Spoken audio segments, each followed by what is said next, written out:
ಕಡಬ ಸುಬ್ರಹ್ಮಣ್ಯ ರಾಜ್ಯ ಹೆದ್ದಾರಿಯ ಮರ್ಧಾಳ ರಸ್ತೆಯ ಬದಿಗಳಲ್ಲಿ ಸತ್ತು ಹೋದ ಮರಗಳು ಅಪಾಯದ ಮುನ್ಸೂಚನೆಯನ್ನ ನೀಡುತ್ತಿವೆ.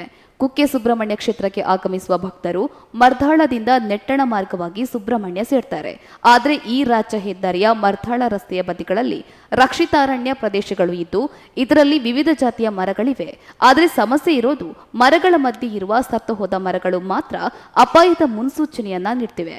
ರಾಜ್ಯ ಹೆದ್ದಾರಿಯಲ್ಲಿ ಅದೆಷ್ಟೋ ವಾಹನಗಳು ಸಂಚರಿಸುವ ಕಾರಣ ಗಾಳಿ ಮಳೆಗೆ ಸತ್ತ ಮರಗಳು ವಾಹನದ ಮೇಲೆ ಬಿದ್ದು ಪ್ರಾಣಹಾನಿ ಸಂಭವಿಸುವ ಸಾಧ್ಯತೆಗಳಿವೆ. ಈ ಮೊದಲು ಗಾಳಿ ಮಳೆಗೆ ಅನೇಕ ಅವಘಡಗಳು ಸಂಭವಿಸಿದ್ದು, ಇನ್ನೂ ಈ ಸತ್ತು ಹೋದ ಮರಗಳು ಗಾಳಿ ಮಳೆಗೆ ಮುರಿದು ಬೀಳುವ ಮೊದಲೇ ಸಂಬಂಧಪಟ್ಟ ಇಲಾಖೆಯವರು ಮರಗಳನ್ನು ತೆರವುಗೊಳಿಸುವಂತೆ ಸಾರ್ವಜನಿಕರು ಮನವಿ ಮಾಡಿಕೊಂಡಿದ್ದಾರೆ.